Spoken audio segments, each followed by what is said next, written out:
اللہ کے نام کے ساتھ ہی اس کا چلنا ہے اور اس کا لنگر انداز ہونا ہے. ان ربی لغفور الرحیم، بے شک میرا پروردگار بخشنے والا مہربان ہے. السلام علیکم ورحمۃ اللہ وبرکاتہ. سفر کی دعا. تو انجینئر محمد علی مرزا نے ایک اچھی دعا بتائی ہے جو قرآن سے ثابت ہے، اور یہ دعا جو ہے آپ سفر میں پڑھ سکتے ہیں، سفر میں جانے سے پہلے یا سفر کے دوران بھی پڑھ سکتے ہیں. اگر کوئی بھول جاتا ہے جانے سے پہلے پڑھنے کے لیے تو ایسا کچھ نہیں ہے، جب یاد آ جائے تو پڑھ لینا چاہیے. اور اللہ تعالیٰ نے کافی ساری چیزیں جو ہیں قرآن اور حدیث میں جو ہے کے حوالے سے بتایا ہے.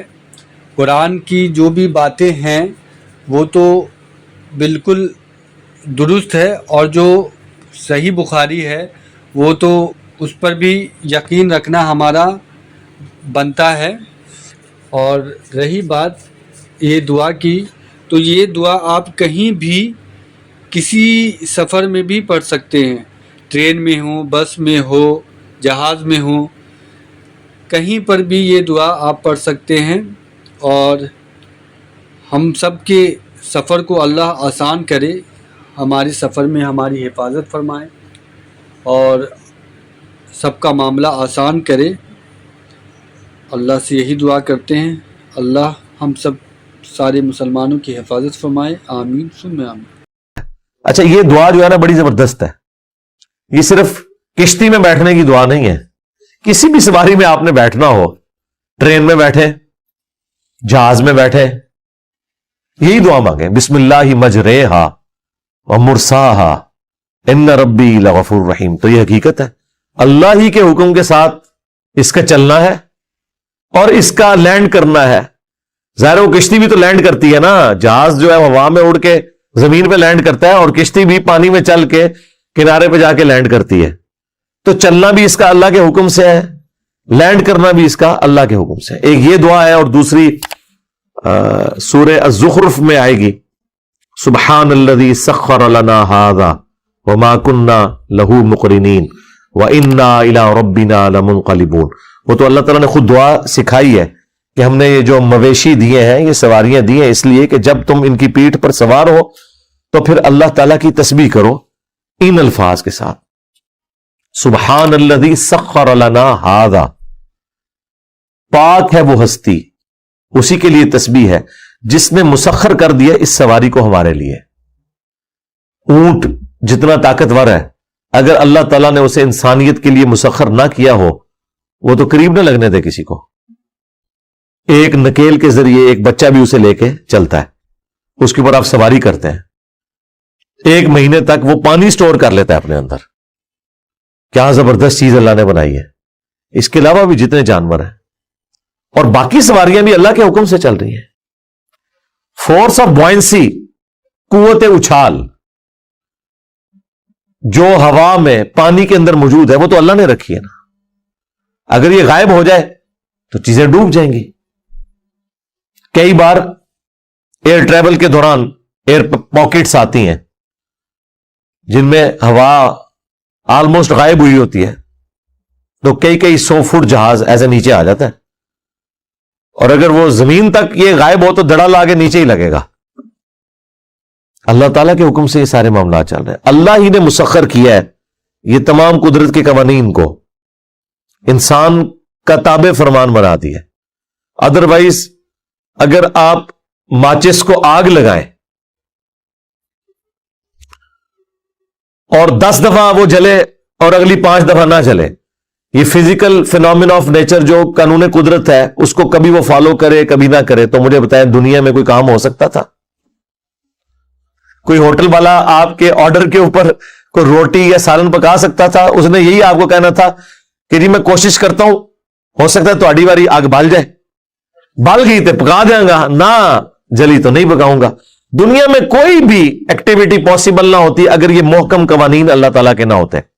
ہاں، اللہ کے لیے یہ محکم نہیں ہے اس اعتبار سے کہ اللہ تعالیٰ بھی ان کا پابند ہے. اللہ تعالیٰ جب چاہتا ہے وہ توڑ بھی سکتا ہے، لیکن یہ کبھی کبھار ایسا ہوا ہے.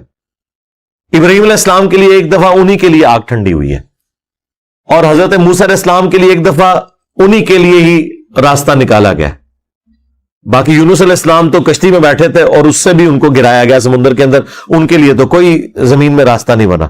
یہ اللہ کی مرضی ہے کہ جب کبھی قانون کو توڑے, ادروائز یہ اتنے محکم قوانین ہے, اور اسی کی وجہ سے سائنس کی ایجادات پاسبل ہے. ادروائز اگر پیٹرول کو آپ آگ لگائے, 3 دفعہ آگ لگ جائے, چوتھی دفعہ نہ لگے, تو پھر آپ پیٹرول انجن نہیں بنا سکتے, ڈیزل انجن نہیں بنا سکتے.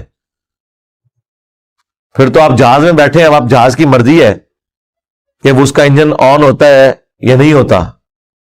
تو اس طرح نہیں ہے, اللہ تعالیٰ نے یہ سب کچھ مسخر کیا ہے. اس لیے ہم ہر چیز کو اللہ تعالیٰ کی طرف منسوب کرتے ہیں, کیونکہ یہ سارے قانون قدرت اللہ تعالیٰ نے رکھے. اگر ہمارے پاؤں اور زمین کے درمیان فرکشن نہ ہو, گاڑی کے ٹائر اور زمین کے درمیان فرکشن نہ ہو, تو آپ چل ہی نہیں سکتے. ٹرین پٹری کے اوپر چل ہی نہیں سکتی جب تک کہ اس کے ٹائر اور پٹری کے درمیان فرکشن نہ ہو, ادروائز تو سلپ کر جائے گی. اور جو ایلیویٹ ہو کے ٹرینیں چل رہی ہیں, جس طرح بلٹ ٹرینز ہیں,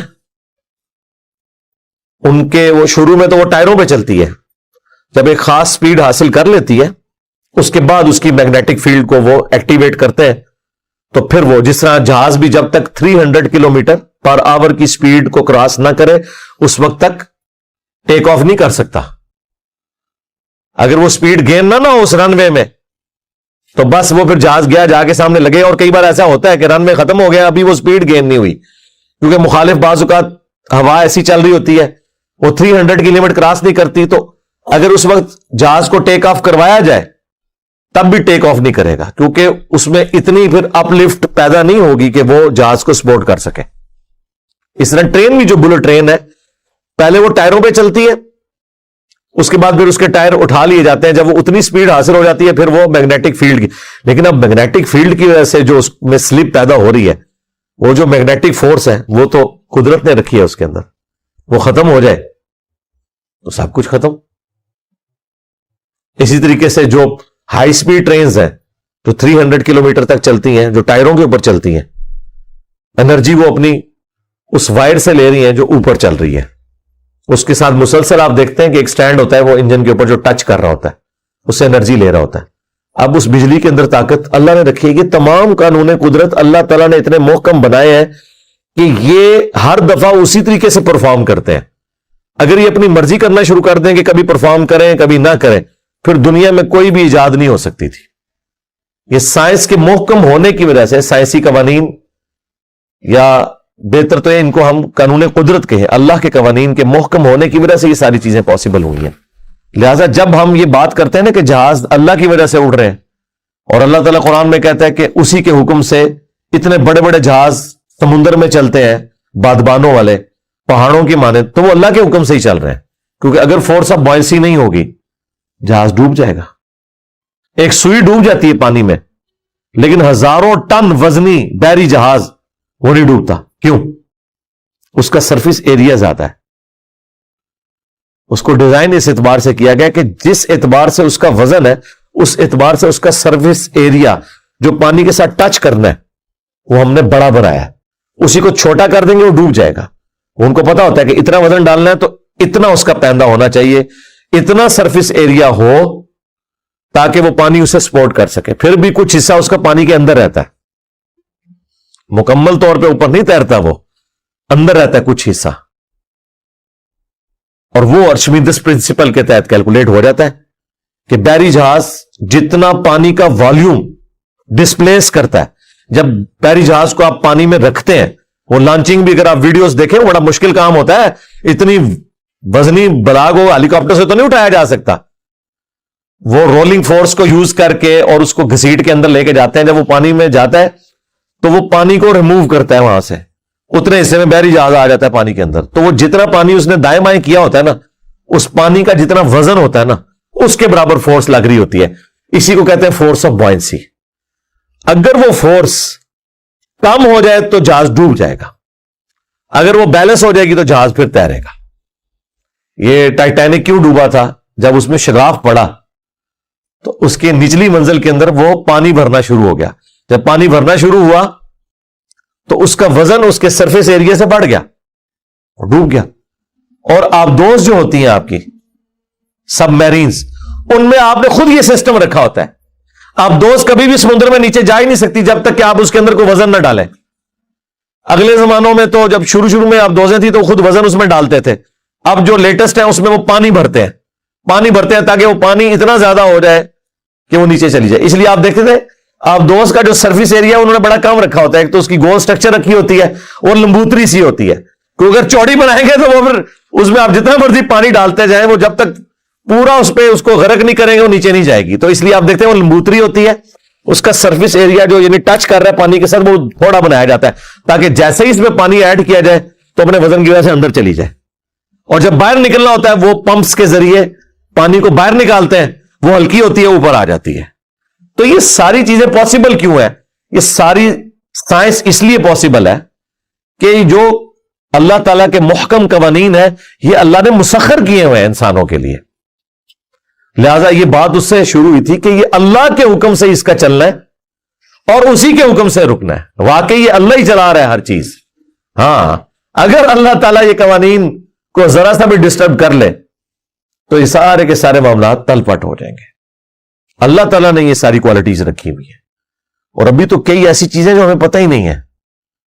یعنی 8 سے 100-150 سال پہلے کا انسان تو نہیں جانتا تھا کہ سورج ایک دن میں اتنی بجلی دیتا ہے اس پلانٹ ارتھ پہ کہ ہزاروں سال کے لیے بجلی کی ضرورت پوری ہو سکتی ہے اگر اس روشنی سے ہم بجلی بنا لیں.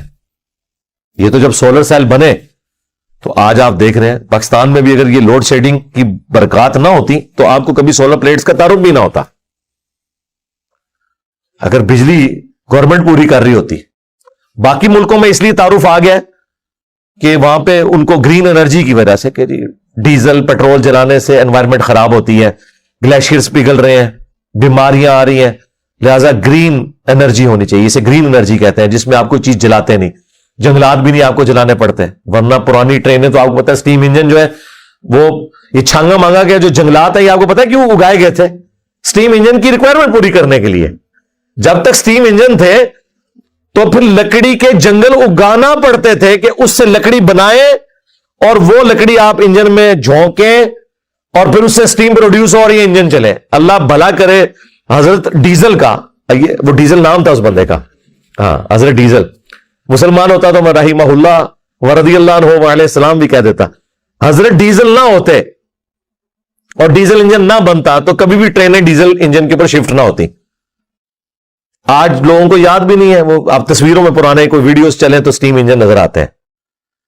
تو حالانکہ دنیا ہمیشہ سے جانتی تھی کہ اسٹیم پروڈیوس ہوتی ہے. یہ اسٹیفن کو یہ آئیڈیا آیا، اس نے انجن بنایا، حضرت اسٹیفن نے، ٹھیک ہے، اور دنیا کی کایا کلب کر دی اس نے.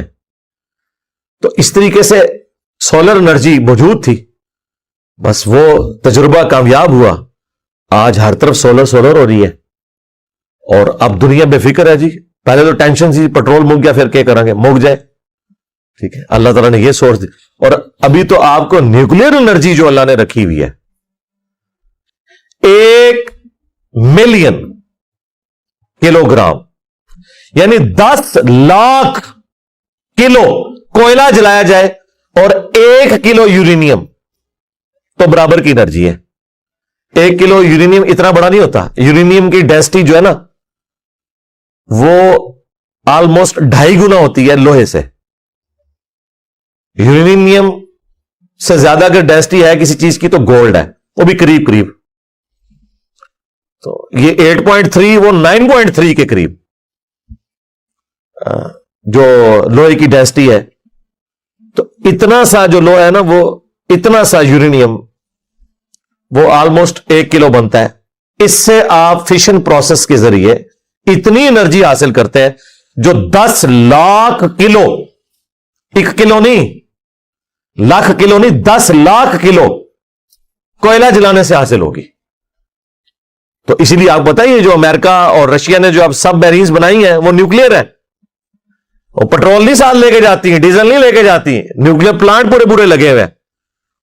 یورینیم رکھ لین سال ایک پھر دے رہے جتنے مرضی جانا نے. یہ کتنا بڑا سورس ہے، لیکن یہ مہنگا ہے، اس میں احتیاطیں بہت زیادہ ہیں، ان کا خیال آپ رکھیں گے تبھی آپ اس کو چلا سکتے ہیں، ادروائز تباہی زیادہ ہے اس میں. مطلب یہ سولر والا نہیں ہے کہ بھئی آپ کسی بندے کو بلا کے تو 2 پلیٹیں اوپر لگوا لیں، نہیں، پورا بھلا ہی اٹھاؤ گے. ٹھیک ہے، اگر کرنے میں کامیاب ہو جائے. ویسے یہ ہوتا نہیں ہے اس طرح، ایٹم بم کو ایکٹیویٹ کرنے کے لیے بھی کوئی یہ نہیں ہے کہ اس کو آپ نے کوئی آگ لگائی تو چل پڑنا ہے. یہ اتنی کنٹرول انوائرمنٹ کے بعد اس کا یہ ریئیکشن شروع ہوتا ہے. لہذا یہ یورینیم کوئی خطرناک اس حوالے سے نہیں ہوتا کہیں پہ پھٹ جائے. ایون ایٹم بم بھی کوئی لائے تو اس کو چلا نہیں سکتا، اس کو چلانے کے لیے بھی ایک ٹیکنیک چاہیے، عام حالت میں نہیں ہے.